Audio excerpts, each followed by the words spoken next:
dibaptis, jadi saya ingin berikan cincin baptis ini kepada mereka yang sudah dibaptis. Sepanggil nanti boleh ambil di depan, kita tunggu ketua sidang untuk beri kepada mereka. Yang pertama, Giselian Ayumi Jen Brandy. Lancar kali ini saya suruh. Ada wakil ya? Ya, mereka sudah dibaptis 25 hari bulan, sudah tahun lepas.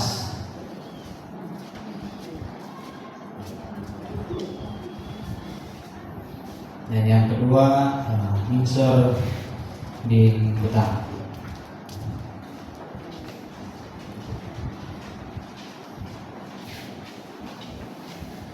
Jadi hanya itu saja yang sempat dibaptis pada tahun lepas.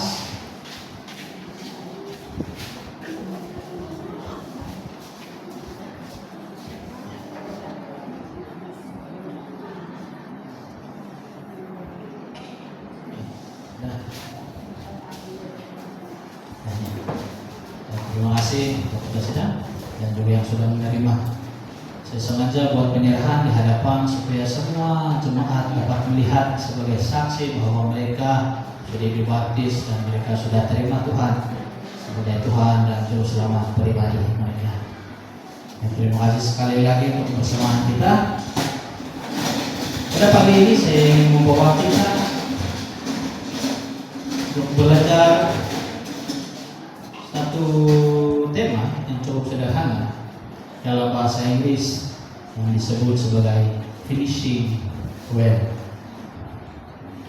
Maksud finishing well, mengakhiri dengan baik. Nah, mari kita lihat firman Tuhan terlebih dahulu di dalam Kisah Para Rasul pasal yang pertama, pasal yang ke-20.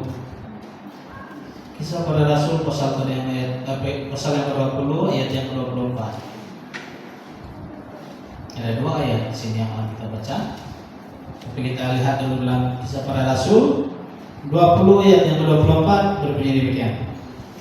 Tetapi aku tidak menghiraukan nyawaku sedikit pun, asal saja aku dapat mencapai garis akhir dan menyelesaikan pelayanan yang ditugaskan oleh Tuhan Yesus kepadaku untuk memberi kesaksian tentang Injil kasih karunia Allah. Dan ayat yang kedua di dalam 2 Timotius pasal yang keempat ayat yang ke-7. Nah, kali ini baik-baik 2 Timotius 4 ayat yang ke-7. Aku telah mengakhiri pertandingan yang baik. Aku telah mencapai garis akhir dan aku telah memelihara iman.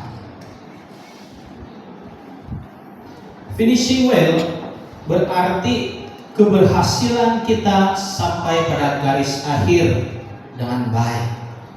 Finishing well juga mengajar kita bagaimana seharusnya memulai perlombaan, bagaimana kita melakukan perlombaan, dan bagaimana kita akan mengakhiri perlombaan itu dengan baik.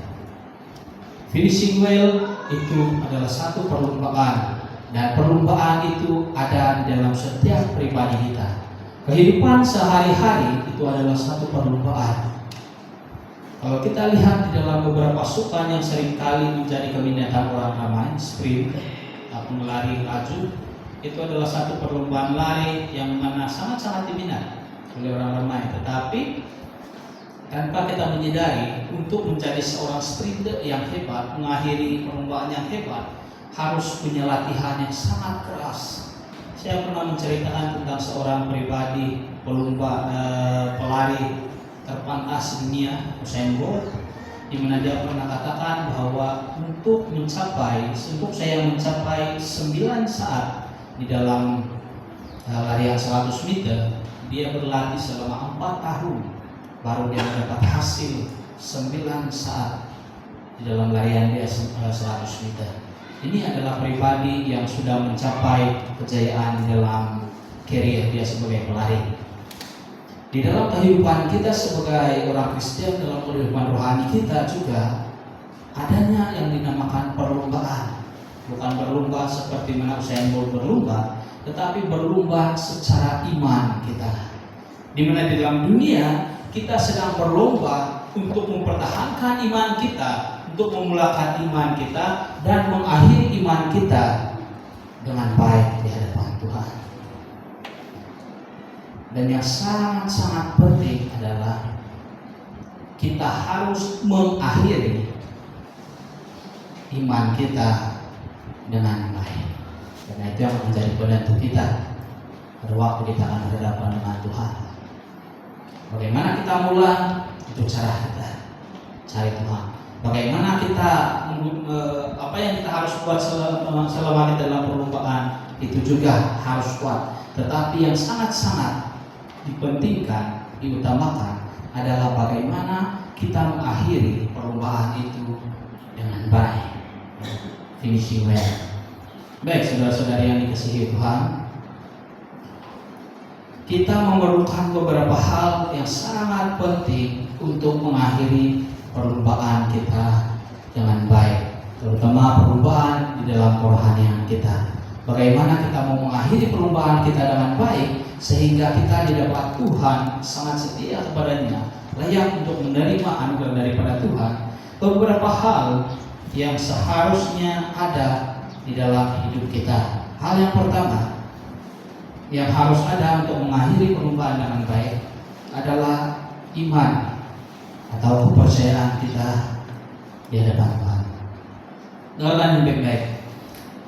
Iman percaya adalah kepercayaan kita yang sesungguhnya kepada Tuhan yang benar, dengan cara yang benar dan tujuan yang benar. Ini definisi iman yang daripada saya sendiri, yang saya buat sendiri definisi dia. Dengarkan baik-baik sekali lagi. Iman percaya adalah kepercayaan kita yang sesungguhnya kepada Tuhan yang benar, cara yang benar dan tujuan yang benar. Untuk percaya harus percaya kepada Tuhan yang sesungguhnya, bukan Tuhan yang sembarangan. Boleh mengerti? Ramai orang percaya di dalam dunia ini, tetapi kadang percaya pada benda-benda yang tidak benar. Untuk percaya kepada Tuhan Yesus Kristus, itulah kepercayaan kita yang benar. Seringkali juga apabila kita belum mengenal Tuhan, kepercayaan itu ada, tetapi kepercayaan yang tidak benar.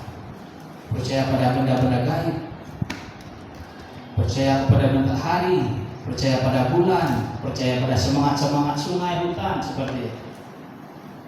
Itu kepercayaan, tetapi apakah itu benar? Belum tentu benar. Jadi mau punya iman yang benar, harus percaya kepada Tuhan yang benar, yaitu Yesus Kristus. Juga dengan cara yang benar. Percaya bukan hanya percaya kepada Tuhan saja, tetapi dengan cara yang benar. Cara yang benar untuk percaya Tuhan adalah engkau menyerahkan sepenuhnya hidup kau kepada Tuhan. Kita menyerahkan sepenuhnya hidup kita kepada Tuhan dengan cara kita bertobat, dengan cara kita sungguh-sungguh meminta pertolongan daripada Tuhan, melakukan kehendak Tuhan dalam kehidupan kita sehari-hari. Itu cara yang benar. Berdoa sungguh-sungguh kepada Tuhan dan tujuan yang benar. Pada waktu kita percaya Tuhan, jangan hanya percaya karena meminta sesuatu daripada Tuhan untuk memuaskan diri kita. Tidak. Kita percaya pada Tuhan karena kita memerlukan keselamatan daripada Tuhan, karena Tuhan ingin menjadi keselamatan bagi kita. Iman percaya, kepercayaan kita kepercayaan kita yang sesungguhnya kepada Tuhan yang benar, cara yang benar dan tujuan yang benar. Dan itu yang pertama yang harus ada untuk kita mengakhiri perlombaan rohani kehidupan kita dengan baik. Itu yang pertama. Yang kedua, setia. Paham maksud arti setia? Salah satu perkataan yang sangat famous bagi pribadi yang baru mula-mula bercinta-cinta. Paham kan? Siapa pernah bercinta di sini? Turun tangan. Semua pernah bercinta. Ya. Jangan kamu tidak mengaku kamu tidak pernah bercinta. Kalau kamu tidak bercinta, macam mana kamu mau kawin? Saya bilang, pasti yang ada namanya cinta. Dalam cinta harus ada kesetiaan. Amin.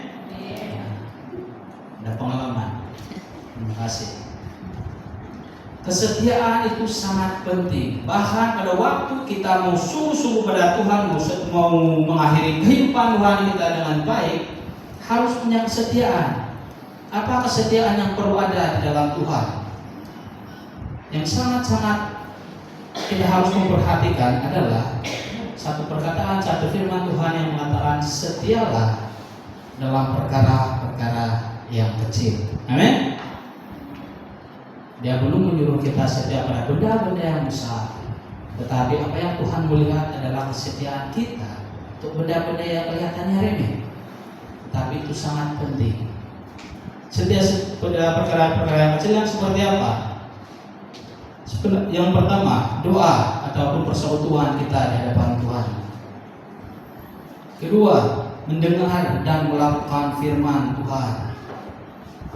Ketiga, setia dalam kasih kita. Dan keempat, setia pada janji kita. Setia sama janji kau, kan? Apa janji kita kepada Tuhan? Musuh-musuh melayani Tuhan, setia pada perkataan kita. Kita mau mengasihi, setia dalam kasih kita kepada Tuhan. Tuhan mengasihi kita, kita mengasihi sesama. Mendengar dan melakukan firman Tuhan. Tidak cukup punya untuk mendengar, harus melakukan firman Tuhan. Tetapi bagaimana kita mau melakukan firman Tuhan di dalam kehidupan sehari-hari kalau mendengar firman Tuhan saja kita tidak mau? Dengarkan ini baik-baik saudara-saudari yang kasih Tuhan, yang sangat disayang Tuhan. Sebelum mau menjadi pelaku firman Tuhan, jadilah pendengar yang setia kepada Tuhan. Bagaimana mau menjadi pendengar yang setia? Pada waktu firman Tuhan diberitakan, kau harus duduk dan mendengar firman Tuhan. Pada waktu ada renungan disampaikan, seharusnya engkau duduk, diam dan mendengar firman Tuhan itu dibicarakan, dan bukan melakukan benda-benda yang lain yang memisongkan pikiran kita pada waktu kita mendengar firman Tuhan. Boleh mengerti? Pada waktu firman Tuhan dibicarakan, duduk dan dengarlah firman Tuhan itu. Siapapun penyampai dia, bukan pribadi yang menyampai kita lihat, tapi apa firman Tuhan yang disampaikan, itu yang penting. Jadi mendengar dan melakukan firman Tuhan itu dengan setia adalah yang kita perlukan untuk mengakhiri perlombaan itu dengan baik. Tetapi menjadi pelaku firman Tuhan, menjadi pendengar yang setia terlebih dahulu. Amin. Jadi pada waktu firman Tuhan diberitakan, saya berharap kita fokus, kita dengar, jangan dulu main handphonenya, dan juga doa. Ini kesetiaan terhadap doa itu juga sangat penting, dan itu yang sangat-sangat penting. Tanpa doa iman kita mati. Tanpa doa perbicaraan kita kepada Tuhan itu terputus. Tanpa doa Tuhan sendiri, bagaimana Tuhan mau bekerja dalam hidup kita kalau kita sendiri tidak berdoa di hadapan Tuhan? Tuhan mengerti keperluan kita. Tuhan mengerti apa yang kita maukan. Tuhan mengerti sebenarnya apa yang kita perlukan dalam hidup kita.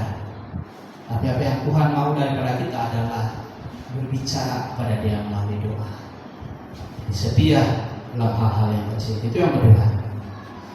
Yang ketiga, menunaikan tugas pelayanan. Saya bawa baca di dalam 2 Timotius pasal 4 ayat yang kelima. Dengarkan yang baik-baik. Tetapi kuasailah dirimu dalam segala hal, sabarlah menderita, lakukan pemberitaan Injil, pekerjaan pemberitaan Injil, dan tunaikanlah tugas pelayanan. Menunaikan tugas pelayanan juga yang kita perlukan untuk mengakhiri perlombaan kita dengan baik.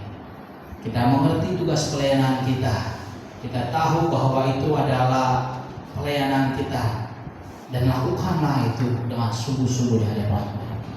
Saya ingin menjelaskan beberapa hal yang harus kita mengerti tentang tugas pelayanan. Tugas pelayanan itu tidak hanya berbicara sebagai seorang pengkhotbah ataupun pujian ataupun musik ataupun orang yang berdiri di hadapan. Tugas pelayanan itu bukan hanya sebatas itu saja. Tugas pelayanan ataupun pelayanan pada Tuhan itu tidak hanya terbatas pada apa yang manusia lihat berdiri di atas mimbar dan setiap hari Minggu kita lihat orang bergerak-gerak seperti itu. Tugas pelayanan bukan hanya terbatas sampai itu saja, bukan hanya di dalam gereja, tetapi tugas pelayanan juga itu secara pribadi kita lakukan setiap masa di hadapan Tuhan. Bukan hanya di dalam gereja, tetapi pada waktu kita bekerja, pada waktu kita bersendirian di mana-mana, pada waktu kita di rumah, tugas pelayanan kita di hadapan Tuhan sentiasa berjalan. Memuji, memuliakan Tuhan itu bukan hanya di gereja, tetapi setiap masa di mana juga, tidak dibatasi waktu dan tempat. Jadi pada waktu kita bersendirian, kita masih melayani Tuhan secara pribadi, berdoa pada Tuhan, puji Tuhan, sembah Tuhan, dimanapun kita berada. Boleh mengerti tentang tugas pelayanan? Membaca firman Tuhan kita juga tugas pelayanan. Sabar dalam penderitaan itu juga tugas pelayanan kita. Kita berhadapan dengan penderitaan, kita berhadapan dengan masalah, kita berhadapan dengan persoalan itu. Sabar dalam penderitaan itu juga tugas pelayanan kita. Itu bukan di gereja, bukan di dalam hati, bukan pada hari Minggu. Pada hari-hari biasa kita akan berhadapan dengan hal itu. Itu juga tugas pelayanan kita. Lakukan pemberitaan Injil. Ini tugas pelayanan kita. Ini bukan dilakukan pada hari Minggu saja, bukan hanya dilakukan di dalam gereja, tapi menyampaikan firman Tuhan, Injil itu kepada orang lain setiap waktu. Kita bertemu dengan seseorang yang belum mengenal Tuhan, ceritakanlah Injil kepada mereka. Itu tugas pelayanan. Boleh mengerti? Kita menyampaikan sesuatu kabar baik tentang keselamatan kepada orang lain yang belum mengenal Tuhan. Itu tugas pelayanan kita. Dan tugas ini dilakukan oleh semua orang yang bergelar Kristen dan sudah percaya Tuhan. Kita wajib melakukan itu. Bukan hanya gembala, bukan hanya para penatua, para dekan, bukan hanya pada pemimpin-pemimpin gereja, tetapi semua jemaat. Ini tugas pelayanan kita. Seorang ibu mengajarkan firman Tuhan terhadap anaknya. Ini tugas pelayanan. Adik-beradik saling berfungsi firman Tuhan, sharing tentang kebaikan Tuhan. Ini tugas pelayanan. Bahkan seorang anak yang masih kecil pun menyampaikan firman Tuhan, Injil kepada ibu bapak dia, saudara-saudara dia. Itu juga tugas pelayanan yang harus kita lakukan di dalam kehidupan kita, yang kita perlukan untuk mengakhiri perlombaan dengan baik. Saya harap kita mengerti apa tugas pelayanan kita masing-masing. Bukan hanya di dalam gereja, bukan hanya pada hari Minggu, tetapi setiap waktu. Bukan hanya berkhotbah, bukan hanya memimpin pujian, menari rebana, bermain musik, membersihkan gereja, bukan hanya itu. Tetapi lihat balik firman Tuhan di dalam 2 Timotius pasal 4 ayat yang kelima.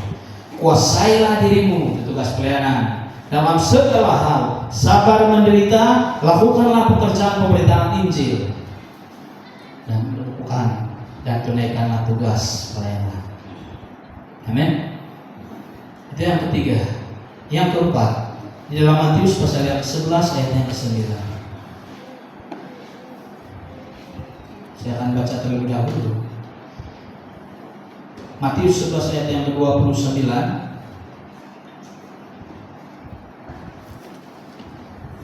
Pikulah huk yang kupasang dan belajarlah padaku, karena aku lemah lembut dan rendah hati, dan jiwamu akan mendapat ketenangan. Ada satu kalimat di situ, yaitu rendah hati. Ya. Salah satu juga yang kita perlukan untuk mengakhiri perlombaan kita dengan baik adalah kerendahan hati. Kenapa harus ada kerendahan hati? Kalimat yang berikutnya berbunyi demikian: jiwamu akan mendapat ketenangan. Tanpa kerendahan hati, jiwa tidak akan pernah tenang. Jiwa sentiasa memberontak, bahkan jiwa sentiasa kacau kalau tidak ada kerendahan hati. Ya, bagi pasangan suami istri, pertelingkahan itu selalu ada lawan kata seperti itu kan. Tapi bagaimana untuk meredahkan keadaan itu? Harus ada kerendahan hati. baru keadaan yang panas itu boleh disejukkan menjadi tenang, ya. Yang sudah berkeluarga pasti pernah alami gitu. Kalau yang satu tinggi sudah suara, yang satu makin lawan, 2-3 hari itu tidak cukup untuk berlawan, ya. Jadi harus ada kerendahan hati, salah seorang harus mengalah, baru keadaan itu boleh tenang. Kerendahan hati itu sangat-sangat penting. Kita dituntut untuk memiliki kerendahan hati untuk mencapai ketenangan. Tanpa ketenangan kita tidak boleh setia kepada Tuhan. Tanpa ada ketenangan kita tidak boleh fokus pada iman kita. Bahkan tanpa ketenangan kita tidak dapat berdoa dengan Tuhan. Harus punya ketenangan. Bagaimana untuk mendapat ketenangan? Rendah hati. Amin. Yang pertama tadi iman percaya. Kedua setia. Ketiga menunaikan tugas pelayanan. Keempat kerendahan hati. Dan yang terakhir adalah bersaksi. Kisah Para Rasul pasal yang pertama ayat yang ke-8.